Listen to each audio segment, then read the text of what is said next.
الرحمن علم القرآن خلق الإنسان علمه البيان.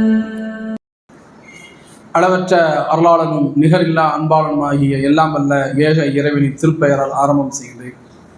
இறுதி தூதர் முஹம்மது நபி ஸல்லல்லாஹு அலைஹி வஸல்லம் அவர்கள் மீதும் அன்னாரின் அடிச்சோடுகளை அப்படியே பின்பற்றி வாழ்ந்த உத்தம நல்லற தோழர்கள் தோழிகள் மீதும் குறிப்பாக இந்த ஜும்மா உரையில் அமர்ந்திருக்கின்ற இறை அடியார்கள் மீதும் ஏக இறைவனின் சாந்தியும் சமாதானமும் என்றென்றும் உண்டாவதாக.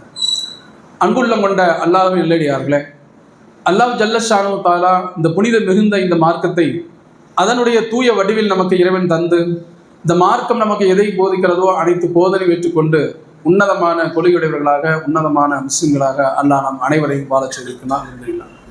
அப்படிப்பட்ட இந்த மார்க்கத்தை ஏற்றுக்கொண்டு இருக்கின்ற நாம் அல்லாஹ்வும் அல்லாஹ்வுடைய தூதரும் எதை அழகிய வழியாக கட்டளையாக போதனையாக நமக்கு போதித்திருக்கிறார்களோ இதை அனைத்தையும் நாம் ஏற்றுக்கொண்டவர்களாக இவ்வுலகத்தில் மறு உலகத்தில் வெற்றி பெற வேண்டும் என்ற அந்த உயர்ந்த நோக்கம்தான் நம் உள்ளத்தில் ஆழமாக கொடிந்திருக்க வேண்டும்.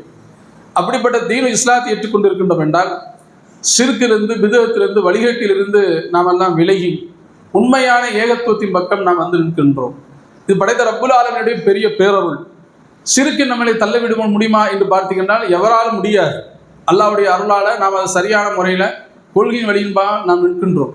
அதே மாதிரி பிதஅத்தில் தள்ள முடியுமா பார்த்தீங்கன்னா கூட அதையும் முடியாது. அழகான முறையில் ஹதீஸ் ஏற்றுக்கொண்டு இறை தூதர் ஸல்லல்லாஹு அலைஹி வஸல்லம் அவர்கள் எதை அறிவித்திருக்கிறார்களோ அதைத்தான் நாம் பின்பற்ற வேண்டும் என்ற அந்த உயர்ந்த அந்த கொள்கையின் பக்கம் நாம் நிற்கின்றோம். அல்ஹம்துலில்லாஹ். ஆனால் சில விஷயங்கள் மட்டும் நம்மிடம் இருந்து போகாமல் நின்று கொண்டே இருக்கிறது. கொள்கையில் உறுதியாக இருப்போம், ஷிர்கிலிருந்து விலகி நிற்கிறோம், பிதஅத்திலிருந்து விலகி நிற்கிறோம்.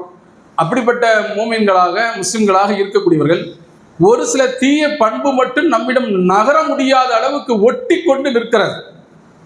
அது நமக்கு பாவம் தான் அறிந்து வைத்திருக்கிறோம். இந்த செயலை நாம் செய்தோமையானால், இந்த நிகழ்வை நாம் ஆளானமையானால் மறுமையில தண்டனை இருக்கு என்று விளங்கி இருந்தாலும் கூட எப்படியாவது ஒரு வகையில் நம்ம தொட்டு விடுகிறது.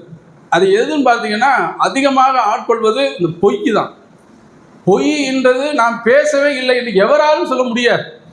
எல்லோரும் பொய்க்குள்ள அடங்கிதான் இருக்கிறார்கள். ஏதாவது ஒரு காரியத்துக்கு போய் தன்னை அறியாமல் வந்து விடும். தெரிஞ்சே போய் சொல்வார்கள் கிடையில. ஏதாவது தெரியாம யதார்த்தமா சொல்லிட்டேன்னா வேற பரவாயில்ல, தெரிஞ்சிருந்து திட்டமிட்டு பொய் பேசுகிறார்கள் என்றால் அப்ப அந்த பொய்யினால் நாளை மறுமையோட தண்டனை இருக்கு தெரியுமா தெரியாதா? அந்த பொய் நம்ம விட நகர்றதா? பொய் நான் சொல்லவே இல்லைன்னு எவரும் சொல்லவே முடியாத அளவுக்கு ஒவ்வொரு நாடும் நகர்ந்து கொண்டு இருக்கிறது என்றால் அவ இப்படிப்பட்ட அந்த தீமையான அந்த பாவத்தை நான் செய்யறேனா இல்லையா? அல்லாஹ்வின் தூதர் ஸல்லல்லாஹு அலைஹி வஸல்லம் அவங்க நயவஞ்சனுடைய அடையாளத்தை சொன்னாங்க. நயவஞ்சன அடையாளம் நிறைய சொல்லியிருக்கா. அதுல ஒன்றாக பேசினால் அவன் பொய் பேசுவான். யார் அது? நயவஞ்சன், முனாஃபிக். வாயை திறந்தானா அவன் பொய் தான். இப்படிப்பட்டவனை பார்த்து அல்லாஹ்வின் தூதர் ஸல்லல்லாஹு அலைஹி வஸல்லம் நயவஞ்சனுடைய பண்பு என்று சொன்னார்கள் என்றால் அப்படிப்பட்ட பொய்ய நான் பேசினா யாரு? கொஞ்சம் யோசனை பண்ணி பாருங்க. ஒரு நிகழ்வு நடக்கிறத நிகழ்வு வந்து தப்பிக்க வேண்டும், ஏதாவது ஒன்று அள்ளி போடுறது. அண்டை பொழுதுன்னு சொல்லுவாங்க, அந்த மாதிரி அள்ளி போட்டுக்கிட்டே இருக்கு. ஃபோன் பண்ணுவார். அவர் சொல்லக்கூடிய இடத்துல இவர் சொல்லக்கூடிய இடத்த போகிற இடத்துக்கு 1/2 மணி நேரம் 3/4 மணி நேரம் இருக்குன்னா 5 நிமிஷம் வந்துடும். பாய் எங்கே பாய்? நான் 5 நிமிஷம். நல்லாவே தெரியும் இவர் சொல்லக்கூடிய இடத்துக்கு போய் சேர்வது கிட்டத்தட்ட 3/4 மணி நேரம் 1 மணி நேரம் ஆகும். நல்லாவே தெரியும். பாய் கொஞ்சம் தாமதம் ஆகும், 1/2 மணி நேரம் ஆகும், 1 மணி நேரம் ஆகும். அப்படிப்பட்ட டிராவலில் தான் வந்து கொண்டு இருக்கிறேன். அவசரம்னா கொஞ்சம் நேரம் கழிச்சு கூட பாருங்க என்று சொல்லாம பாய் அங்கேயே இருங்க, ஒரு 5 நிமிஷம் வந்துடுறேன். இவர் சொல்லக்கூடிய அந்த பொய்யை அவர் நம்புறார். பாய் வந்துடுவார், 5 நிமிஷம் தானே, 5 நிமிஷம் தானே, 5 நிமிஷம் சொல்லி கிட்டத்தட்ட 1/2 மணி நேரத்திற்கு மேலாக ஒருவரை காக்க வைக்கிறது என்றால் எப்பேற்பட்ட கடைஞ்செடுத்து போய் முதல்ல நம்புறாருல. பாய் என்று பொய் சொல்ல மாட்டாரு, கரெக்டா இருப்பாரு, நம்புறாரு இல்லையா? அந்த நம்பிக்கைக்கு துரோகம் அளிக்கக்கூடிய பொய் தான் அது. அப்படி பொய்யை பேசுறதுனாலதான் அல்லாஹ்வின் தூதர் ஸல்லல்லாஹு அலைஹி வஸல்லம் அவங்க நயவஞ்சகன் தான். சரி, நயவஞ்சகனுக்கு சொர்க்கத்தில் என்ன இடங்க? அல்லாஹ் தரமாட்டான். நயவஞ்சனுக்கு நரகம் தான். எப்படிப்பட்ட நரகம் அது? நரகத்தினுடைய அடித்தட்டு. நரகம் கூட அல்லாஹ் ஸல்லல்லாஹு அலைஹி வஸல்லம் அவங்க சொல்லிட்டாங்க, இறைவன் அடித்தட்டு நரகங்கிறான். அப்படிப்பட்ட அடித்தட்டு நரகத்துக்கு சொந்தக்காரராக ஒரு பொய் பேசக்கூடிய மாட்டி விட்டார் என்றால் உண்மை சொன்னால் என்ன ஆக போகுது? அல்லாஹ்வின் தூதர் ஸல்லல்லாஹு அலைஹி சொல்றாங்க, உண்மை நன்மைக்கு வழிகாட்டுகிறது. உண்மை பேசினால் உங்களை நன்மை பக்கம், நல்லறத்தின் பக்கம், நன்மையுடைய வழிக்கு உங்களை அழைக்கிறது. நன்மை உங்களை சொர்க்கத்தின் பக்கம் அழைக்கிறது. உண்மை பேசி பாருங்க. லாபம் நஷ்டமோ, நல்லதோ கெட்டதோ, உண்மை பேசினா அந்த உண்மையே உங்களை நன்மை பக்கம் அழைக்கக்கூடிய ஒரு செயலாக மாறுகிறது. அப்படிப்பட்ட அந்த செயல் உங்களை சொர்க்கத்துக்கு அழைத்து செல்கிறத. அப்ப நான் ஏன் போய் பேசணும்? உண்மை பேசினா அல்லாஹ்வுடைய அருளாக அல்லாஹ் சொர்க்கத்தை தர்றான். அதற்கடுத்து அல்லாஹ் ஸல்லல்லாஹு அலைஹி வஸல்லம் தொடர்ச்சியா சொல்றாங்க, பொய் தீமைக்கு அழைக்கிறது, பாவத்தின் பக்கம் அழைக்கிறது. அந்த தீமை, அந்த பாவம் நரகத்தின் பக்கம் அழைத்து செல்கிறது என்பதாக பெருமானார் ஸல்லல்லாஹு அலைஹி சொன்னார்களே. அப்ப நான் பொய் பேசினா நரகத்துக்கு நானே வழி விட்டுட்டேன், ரிசர்வேஷன் பண்ணிட்டேன் நானே. அப்படி நினைச்சு பாருங்க. பொய் பேசினா, பொய் பேசினா நாளை மறுமை தண்டனை இருக்கிறது, நரகம் இருக்கிறது, கடுமையான நெருக்கடிக்கு நான் ஆளாவேன். அப்ப ஏன் நான் பொய் பேசுறேன்? எதுக்கு பொய் பேசுகிறார்கள்? நம்மளை கெட்டவும் நினைச்சிடக்கூடாது, நம்ம நல்லவனாக நினைச்சுக்கட்டும், இதை சொன்னோம்னா சங்கடப்படுவாரு, வேதனைப்படுவாரு, நம்மளை ஏதோ நினைச்சுக்குவாரு என்பதற்காக உண்மையை மறைத்து பொய் பேசப்பட்டால் இங்க தப்பிச்சிடலாம். சாதாரண இந்த மனிதனிடம் தப்பிச்சிடலாம், என் சொந்தக்காரனை தப்பிச்சிடலாம், என் கட்டின மனைவி கணவன் தப்பிச்சிடலாம், நான் பெற்றெடுத்த பிள்ளைகிட்ட, உறவினர்கள், நண்பர்கிட்ட தப்பிச்சிடலாம். அல்லாஹ்ட தப்பிக்க முடியுமா? அல்லாஹ்ட எவரும் தப்பிக்க முடியாது. என்ன செஞ்சாலும் அல்லாஹ் எழுதி வச்சுட்டே இருப்பான், விட மாட்டான். فَمَنْ يَعْمَلْ مِثْقَالَ ذَرَّةٍ خَيْرًا يَرَهُ وَمَنْ يَعْمَلْ مِثْقَالَ ذَرَّةٍ شَرًّا يَرَهُ. அணு அளவு நன்மை செய்தாலும் அதை அவர் காண்பார். சின்ன நன்மை தானே, பெருசா வந்துருப்பதான். நாளை மறுமையில் அல்லாஹ் காட்டும், பாருப்பா நீ செஞ்சிருக்க நன்மையை பாரு, சின்ன நன்மை நினைச்ச பாரு, உனக்கு ஒரு அற்புதத்தை காட்டுற பாருமா அல்லாஹ். அதே மாதிரி அணு அளவு தீமை செஞ்சாலும் சரி, சின்ன தீமை தானே விட மாட்டான் அல்லாஹ், தோல் உரிச்சு காட்டுவான் மறுமையில. பாரு எவ்வளவு பெரிய பாவத்தை செஞ்சிருக்கிற நீ, சின்ன தீமை செஞ்ச நீ பாரு, நீ செஞ்சது வண்டி வண்டியா இருக்குது என்பதாக அல்லாஹ் நாளை மறுமையில காட்டுவான. அப்ப இந்த பொய் பேசுவது நம்ம ஏதோ விளங்கி கொள்கிறோம், நான் சுத்தமாக தௌஹீத்வாதி, நான் கொள்கையை கரெக்டாக இருக்கிறேன் நினைப்போம். நம்ம அறியாம கூட பொய் வருதா இல்லையா? பொய் பாவம் தானங்க அது. மலக்கு என்ன வேலை? நன்மை செஞ்சா நன்மை எழுதுவாங்க, தீமை செஞ்சா தீமை எழுதுவாங்க. அதுக்கு தான் அல்லாஹ் வச்சிருக்கிறான், எடுத்து போடுவாங்க நாளை மறுமையில. அல்லாஹ் குர்ஆன்ல குத்திலல் ஹர்ராசுன், பொய்யர்கள் அழிந்தே தீர்வாங்க. பொய் பேசினா அழிவு நிச்சயம், உனக்கு அழிந்து போவாங்கிறான் அல்லாஹ். இப்போ எப்படி நான் பொய் பேசுறது? உலகத்தில் சாதாரண கம்பெனி வேலை செய்கிறதில்ல, மற்ற மக்களிடத்தில் அவர்கிட்ட நல்ல பேர் வாங்குவதற்காக, அவரிடமிருந்து நான் தப்பிப்பதற்காக, நம்ம நல்லவனாக நினைக்க வேண்டும்ன்றதுக்காக நான் பொய் பேசி நகர்ந்து கொண்டு விட்டேன்னா மறுமையில அல்லாஹ் மாட்டிக்குவேன். அல்லாஹ் விட மாட்டான். வீட்டிலேருந்து பொய் வருது, அத்தாவை யாராவது தேடி கடங்காரனா இருப்பார், எவராக இருப்பார், அவர் பிடிக்காத 6 நபர் வீட்டுக்குள்ளே வந்தால் மகன்கிட்ட சொல்லி கொடுப்பார். அத்தா இல்லைன்னு சொல்கிறா, அம்மா நான் அம்மா இல்லைன்னு சொல்லு, அத்தா இல்லைன்னு சொல்லு என்று பிள்ளைகிட்ட உள்ளே இருந்து கொண்டே நான் இல்லைன்னு சொல்லுன்னு சொன்னா அவன் யாருங்க கற்றுக் கொடுக்கா? பெத்த பிள்ளைக்கு ஒரு தகப்பனா கற்றுக் கொடுக்குற பொய்ய பெத்த பிள்ளைக்கு தான் அம்மா கற்றுக் கொடுக்குறாங்க. இப்படி போய் பேசலாம், இதுல இருந்து தப்பி இருக்கிற, இப்படி போய் அவுத்து விடு. அப்ப அதெல்லாம் பாவ கணக்கா வராதா? நாளை மறுமையில பாவமா வராதா? சரி, நாளை மறுமையில தண்டனை ஏதோ ஒரு விஷயத்துக்கு ஒன்று கொடுத்து அல்லாஹ் விட்டுருவானா? ஒரு தடவை தண்ணியை தந்து அப்படியே விட்டுருவானா? அல்லாஹ் விட மாட்டான். திரும்ப திரும்ப வேதனை தான் கொடுத்து கொண்டே இருப்பான் அல்லாஹ். வேதனையை சாதாரண வேதனை கிடையாது. அதை பற்றி திருமறை எடுத்து கூறுகிற பொழுது, குல்லமா நரிஜத் ஜுலூதுஹும் பத்தல்னாஹும் ஜுலூதன் கைரஹா யதூகல் அஸாப். நாளை மறுமையில் அவர்களுக்கு தண்டனை கிடைக்கும். கடுமையான நெருப்பில் அவர்கள் வெந்து பொசுகுவார்கள், தோலெல்லாம் கரிக்கப்படும். அவர்கள் அதை உணவதற்காக திரும்பியும் புது தோல் பாய்ச்சுங்கிறான். இன்னைக்கு கூட கட்டெறிஞ்சிருக்கிறார்கள். யாராவது மண்ணெண்ணெய் ஊற்றி பெட்ரோல் ஊற்றி கொளுத்தி எரிஞ்சாங்கன்னா அந்த நேரத்தில் தான் கத்துவார், கதறுவார். எரியக்கூடிய நேரத்தில், தோல் எரிய நேரத்தில் தான் கதறுவார், அம்மா ஐயா அப்பா அப்படின்னு. ஏன்? அந்த தோல் எரிந்து கொண்டு இருக்கிற போது வேதனை தாங்கவே முடியாது. எப்பேற்பட்ட மனிதன் தான் கத்தி கதறிடுவான். அந்த வலி கேட்குற நேரத்தில், அந்த உணர்ற நேரத்தில் கத்தி கதறுவார்கள். தோல் அனைத்தும் எரிந்த பிறகு 2-3 நிமிடம் கத்துறவர், கதறவர், துடித்தவர். அந்த தோல் அனைத்தும் எரிந்த பிறகு சத்தத்தை காணும். ஏன்? தோல் எரிஞ்சிச்ச, எரிந்த பிறகு எப்படி கத்துவாரு? வலி இல்லையே. ஆனால் அந்த எரியதுக்கு பார்த்தீங்கன்னா அந்த உடலுடைய சதை நரம்பு எல்லாமே செத்து போயிடும். கொஞ்சம் நேரம் இருப்பார், அப்புறம் மவுத்தாயிடும். சில பேர் தப்பிக்கலாம், சிலர் மவுத்தாகலாம். நமக்கு இப்போ தேவை என்ன? எரிகிற நேரத்தில் தான் வலி இருக்குது. கத்துறாரு, கதறாரு.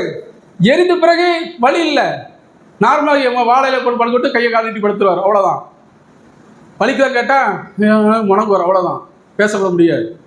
ஆனால் அல்லாஹ் சுப்ஹானஹு தஆலா மறுமையில் ஒரு தண்டனை கிடையாது. செஞ்ச குற்றத்துக்கு ஒன்று மட்டும் கிடையாது. திரும்ப திரும்ப அந்த தோல் எரிந்தது பிறகு திரும்ப அல்லாஹ் தோலை பாய்ச்சுவானா, புது தோல் தருவானா. அந்த வேதனையை உணர வேண்டும் என்பதற்காக புது தோல் அவருக்கு நான் பாய்த்து கொடுப்போம், புது தோல் போட்டுவோம் அப்படின்னு அல்லாஹ். அப்போ அன்புக்குரிய உறவுகளே, சகோதர சகோதரிகளே, சின்ன விஷயம் தானே, பெரிய விஷயம் தானே என்று விட்டு விட்டோம். ஆனால் மறுமையில கடுமையாக தண்டிக்கப்படுகிற ஆளாகும். இதெல்லாம் நினைக்கணும். வியாபாரத்தை அல்ல பறக்க செய்வான். அல்லாஹ் மீது சத்தியமாங்க, 100 ரூபா பொருளை 200 ரூபாய்க்கு விற்பார். 200 ரூபா தான் அல்லாஹ் சத்தியமா சொல்றேன். அல்லாஹ் ஆணையாம, அல்லாஹ் பெயராலே பொய் சத்தியம். பொய்யே சொல்லக்கூடாது. துணைக்கு யாரை கூப்பிடுவோம்? அல்லாஹ் விடுவான அல்லாஹ். அப்படி பொய் சத்தியம் செய்து வியாபாரத்தில் அல்லாஹ் பறக்க செய்வான். முதல்ல அவனை பொய் சொல்வதற்கு சத்தியம் விட்டு, அல்லாஹ் மேல சத்தியம் விட்டு, இவ்வளவுதான் 200 ரூபா தான் வாங்கின, 100 ரூபா இருந்தா விற்கிறது 200 ரூபானா யாரை கூப்பிட்டு மற்றவங்கள சொன்னாங்கன்னா நம்ப மாட்டாங்க. அல்லாஹ்னா அல்லாஹ் அப்போ கரெக்டு தான், சரிங்க பாய் ஒரு 50 ரூபா சேர்த்து கூட கொடுக்கும் அப்படிங்கிற மாதிரி போயிடும். அவன் இது எவ்வளோ பெரிய பாவம் இது. முதல்ல பொய் சத்தியம் செய்து வியாபாரம் செய்வதுங்க அல்லாஹ் முதல்ல பறக்கச் செய்வாங்க. முதல்ல நினைக்கிறது இல்லைங்க, அப்படின்னு நினைக்கணும்.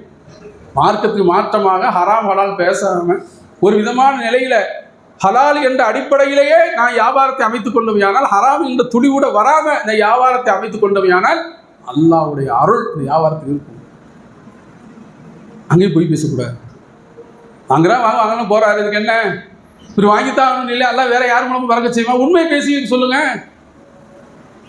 உண்மையை அல்லாஹ் நன்மை பக்கம் அழைத்து, அதான் உண்மை நன்மை பக்கம் நல்லறங்களை பக்கம் அழைத்து செல்கிறது. அல்லாஹ் வழிகாட்டுவார். உங்களுக்கு 1 ரூபா இருந்தாலும் அல்லாஹ் 1 கோடி ரூபாய் அளவுக்கு அல்லாஹ் அதுல தருவாங்க வியாபாரத்துல. அப்ப பொய் பேசி அல்லாஹ் மீது பொய் சத்தியம் செய்து வியாபாரம் வித்தோம். ஆனால் அதுல இறை அருள் இருக்குமா? இருக்காது, கிடைக்கவே கிடைக்காது. இதையும் நினைக்கணும். என் பிள்ளைங்க சரியான உண்மையானவனை வளர்க்கணும். அல்லாஹ்வின் தூதர் ஸல்லல்லாஹு அலைஹி வஸல்லம் அவர்கள் இறை மறுப்பாளர்களே அல்லாஹ்வின் தூதர் ஸல்லல்லாஹு அலைஹி வஸல்லம் அவர்கள் நேசித்தார்கள். இறை மறுப்பு கொள்கை இருந்தவரை பெருமானார் ஸல்லல்லாஹு அலைஹி வஸல்லம் அவங்களுடைய நற்குணங்களை நல்ல பண்புகளை நேசிக்க கூடிய வந்தாங்க. அவர் வாய்மையானவர், உண்மையானவர், நம்பிக்கைக்குரிய எந்த விதமான நெருடலும் அவர் இருக்காது, பார்க்க முடியாது. எப்படி புரிஞ்சது? அல்லாஹ்வின் தூதர் ஸல்லல்லாஹு அலைஹி வஸல்லம் அப்படியே வாழ்ந்து காமித்தார்களே. இப்போ ரசூல் ஸல்லல்லாஹு அலைஹி வஸல்லம் இவ்வளவு செய்தியை நமக்கு எடுத்துரைத்திருக்கிறார்கள் என்றால், அப்போ அதையெல்லாம் நான் நல்ல பண்புகளாக வளர்ந்து கொண்டால் மட்டுமே தான் உண்மையான குர்ஆன் ஹதீஸை அப்படியே ஏற்றுக்கொண்டா இருக்க முடியும். சிலதை ஏற்றுட்டு சிலதை விட்டுறக்கூடாது. சிலதை ஏற்றுக்கொண்டு சிலதை விட்டுட்டோம்னா நாளை மறுமையில் கடுமையாக நெருக்கி. பொய்யை ஒரு நாளைக்கு 10 பொய் 15 பொய் ஏதாவது தன் அறியாமல் வந்து வச்சுங்களேன், கணக்கு போட்டு பாருங்க. ஒரு 5 பொய் சொல்லிடுவாங்க. அம்மாட்ட போய், அத்தாட்ட போய், அண்ணன்ட்ட போய், இப்படி போய் ஏதாவது ஒன்று வந்துவிட்டு 5 பொய்னா ஒரு வாரத்துக்கு கணக்கு போட்டான், ஒரு வருஷத்துக்கு. அப்போ இந்த பொய் என்பது நெருப்பாட்ட இருக்கணும். இது எனக்கு வரக்கூடாது. முதல்ல உண்மை சொன்னா, உண்மை இதுதான் நடந்துச்சு, இதுதான் சத்தியம், இதுதான் உண்மை என்று சொன்னா தலையெடுத்துருவார்களா? உண்மை சொன்ன என்ன செஞ்சு விடுவார்கள்? ஒன்றும் பண்ண முடியாது. இதுதான் நடந்தது, இதுதான் பேசணுங்க, இதுதான் முக்கியமாக நடந்துச்சுங்க என்று உண்மை சொன்னால் அந்த நிகழ்வுகளுக்கு வேணா சரி பண்ணிக்கோங்க அல்லது இப்படி மாற்றிக்குங்க என்ற அந்த அறிவுரை தான் சில இடங்களில் இருக்குமே தவிர நம்மளை ஒன்றும் பண்ண முடியாது. ஆனால் அந்த உண்மைக்கு பதிலாக அந்த உண்மையை மறைப்பதற்காக வண்டியாக நான் போய் சொல்லிக்கொண்டே இருந்தேன்ட்டால் அவனிடத்துல யார் தப்பிக்க முடியாது. அல்லா இடத்துல பொய்யே கற்பனை தானுங்க. பொய்யே கற்பனை தானே. முதல்ல நடக்காத நடந்த மாதிரி இங்கே ஒருவர், அங்கே அந்த இடம் இந்த இடம் அப்படி சொன்னாலே கற்பனை உலகத்தில் வாழ்றாரு. அது ஒரு மனநோய் மாதிரி. நடக்காத நடந்த மாதிரி பேசுற யார் பேசுவா? மனநோயாளி தான் பேசுவாங்க, மற்றவங்க பேச மாட்டாங்க. அப்போ அவற்றிலிருந்து நான் தப்பிக்கணும், இந்த பிரச்சனையிலிருந்து நான் தப்பிக்கணும். இப்போ என்ன செய்வது? ஏதோ ஒன்று அடிச்சு விடு. சஹாபாக்களை அல்லாஹ் ஸல்லல்லாஹு எப்படி உருவாக்குனாங்க? என்ன நடந்தாலும் சரி உண்மை மட்டும்தான். தபுக் போர்ல 3 சஹாபி கலக்கலை. சொல்லியிருந்தா பொய் சொல்லி தப்பிச்சிருக்க முடியும். பொய் சொல்லி அல்லாஹ் ஸல்லல்லாஹு அலைஹி நிறைய சஹாபாக்கள் தப்பிச்சாங்க, இவங்களால தப்பிக்க முடியும். ஆனாலும் அவங்க உண்மை மட்டும்தான் சொன்ன. உண்மை சொன்னதுனால என்னாச்சு, சில நாட்கள்ல அல்லாஹ் ஸல்லல்லாஹு ஒதுக்கி வச்சிருந்தாங்க, அது மட்டும்தான். அதுக்கு பிறகு அல்லாஹ்வுடைய மன்னிப்பு கிடைக்கிறது, இறை தூதர் ஸல்லல்லாஹு அலைஹி அன்பு கிடைக்கிறது, சஹாபாக்களோட அன்னோனியமா மாறி இருக்கிறாங்க. இப்போ இந்த இடத்துல தபுக் போர் நடக்கணும் போகாததுக்கு என்ன சொன்னாங்க காரணம்? உண்மை தான் சொன்னாங்க, மாற்றமா சொன்னார்களா? பொய் சாதாரண கிடையாதுங்க, கடுமையான நெருக்கடிக்கு ஆளாகும். நாளை மறுமையில் நெருக்கடியான சூழ்நிலையில் யாருடைய சிபாரிசாவது கிடைக்க வேண்டிய உம்மத்து அனைவரும் ஓடுவோம். ஆதம் அலைஹிஸ்ஸலாம் அவர்களிருந்து அல்லாஹ் ஸல்லல்லாஹு அலைஹி வஸல்லம் அவர்கள் வர செல்லுவோம். ஒவ்வொரு நபிமார்கிட்டையும் செல்லுவோம். எல்லா நபிமார்கிட்ட போகின்ற பொழுதெல்லாம் அவங்களுடைய காலத்தில் நடந்த ஒன்று சொல்லிட்டே இருப்பாங்க. இது செஞ்சுட்டேன், அது செஞ்சுட்டேன், அவங்கள்ட்ட போங்க, மூசாட்ட போங்க, ஈசாட்ட போங்கன்னு சொல்லுவாங்க. அதே மாதிரி இப்ராஹிம் அலைஹிஸ்ஸலாம் அவங்கள்ட்ட செல்லும் பொழுது இப்ராஹிம் அலைஹிஸ்ஸலாம் என்ன சொன்னாங்க அந்த இடத்துல? கொஞ்சம் யோசனை பண்ணி பாருங்க. எதுக்கு பயந்தாங்க அவங்க? ஏகத்துவ நபி, ஏகத்துவ தந்தை, அப்படிப்பட்ட அல்லாஹ்வின் தூதராக இருக்கக்கூடிய இப்ராஹிம் அலைஹிஸ்ஸலாம் அவர்களே நானே மூன்று போய் சொல்லியிருக்கிறேன், அது இன்னைக்கு விசாரணைக்கு வருது. அல்லாஹ் இப்ப இருக்கிற மாதிரி நான் கோபமா இருக்கு எப்பன்னு பார்த்ததே கிடையாது. அல்லாஹ் கடுமையா கோபம் உள்ளவனா இருக்கான். சொன்ன அந்த போய் அது ஆகுமான போய் தான் இந்த வரலாறும் தெரியும். அப்ப எதற்கு இப்ராஹிம் அலைஹிஸ்ஸலாம் பயந்தாங்க? விசாரணைக்கு வருங்க. நான் பொய் சொன்னது இன்னைக்கு அல்லாஹ் விசாரிக்க என் வாழ்க்கை அத்தனையும் அல்லாஹ் இன்னைக்கு விசாரணைக்கு கொண்டு வர்றானே, இந்த பொய் சொல்லியிருக்கேனே, இது என்ன ஆகும் தெரியல என்று பயந்து நப்சி நப்சி நப்சின்னு இப்ராஹிம் அலைஹிஸ்ஸலாம் பயந்தார்களே. அப்ப நம்மெல்லாம் இதுக்குரிய சகோதர நினைச்சு பாருங்க, என் வாழ்க்கையில் எவ்வளவு பொய் பேசியிருப்பேன், என் குடும்பத்தில் எவ்வளவு பொய் பேசியிருப்பேன், நான் தப்பிப்பதற்கு எத்தனை பொய்கள் அள்ளி விட்டுருப்பேன். அதெல்லாம் அல்லாஹ் ஸ்டோர் பண்ணி வச்சிருப்பாங்க, கணக்கில் இருக்குங்க. அல்லாஹ் ஸல்லல்லாஹு அலைஹி வஸல்லம் அவங்க ஃபஜ்ருடைய தொழுகை முடிச்ச பிறகு உட்காந்துருப்பாங்க. யாராவது கனவுல கண்டாங்களா கேட்பாங்க. அப்படி கேட்டதில் சில சஹாபாக்கள் சொல்லுவாங்க. சில நேரங்கள் அல்லாஹ் ஸல்லல்லாஹு அலைஹி வஸல்லம் அவங்க கண்ட கனவையும் சொல்லுவாங்க. அப்படி ஒரு கண்ட கனவை பெருமானார் ஸல்லல்லாஹு அலைஹி வஸல்லம் மக்களுக்கு சொல்றாங்க. ஒரு நீண்ட செய்தி, அதில் ஒரு செய்தியாக இந்த சப்ஜெக்டுக்கு உண்டானது. ஒரு மனிதர், 2 மனிதர், அதில் ஒருவருக்கு தண்டனை கொடுக்கப்படுகிறது. ஒரு கொக்கிய இந்த பிடரி வழியாக குத்தப்பட்டு இந்த தாடை வழியாக உள்ளே குத்தி பிடரி வழியாக எடுத்து அப்படியே தண்டனை கொடுத்து கொண்டே இருக்கிறாங்க. இன்னொரு ஹதீஸ்ல இந்த பக்கம் குத்தி மூக்கும் வாய் கிழிஞ்சிருது. அவ்வளவு பெரிய நெருக்கடியான கடுமையான தண்டனை கொடுக்கப்பட்டு கொண்டிருக்கிறது. அல்லாஹ்வின் தூதர் ஸல்லல்லாஹு அலைஹி வஸல்லம் கேட்குறாங்க, யார் இவர், என்ன பாவம் செஞ்சாரு, ஏன் இவ்வளவு பெரிய தண்டனை? யா ரசூலுல்லாஹ், பொய்யா பேசி கொண்டு இருக்கிறான், பொய் தான் அவனுடைய மூலகாரணமே, பொய் தான், அதனால அல்லாஹ் வந்து இவ்வளவு பெரிய தண்டனை கொடுத்திருக்கிறார் என்று சொன்னார்கள் என்றால், அன்புக்குரிய உறவுகளே, சகோதர சகோதரிகளே, நாம் சொன்ன அந்த பொய்யும் நாளை மறுமை விசாரிக்க வராதா? விட்டுவானல்ல, ஒருத்தரை விட மாட்டான். எல்லாத்தையும் லைனா நிக்க வச்சு என்ன பொய் நான் பேசுறேங்க, வா நம்ம வேலைக்கு இதெல்லாம் வரப்போதாங்க வருத. இப்ராஹிம் அலைஹிஸ்ஸலாம் பயந்திருக்கிறார்களே, இதெல்லாம் யோசனை பண்ணி நம்ம பாவ கணக்கெல்லாம் இருந்துட்டு தான் இருக்கு. இன்னொரு வசனத்துல அல்லாஹ் லஅனத்துல்லாஹி அலல் காதிபீன், பொய்யர்கள் மீது அல்லாஹ் சாபம் உண்டாகட்டும். யாருடைய சாபம்? சாதாரண சாபமா? அல்லாஹ்வுடைய சாபம். அல்லாஹ் முறைச்சாலே காலி ஆயிரும், சபிச்சா பொய் பேசினா அல்லாஹ்வுடைய சாபம் விடுது, அழிவுங்கிறான், அல்லாஹ் அழிஞ்சு போவாங்கிறான். அப்ப நான் ஏன் பொய் பேசணும்?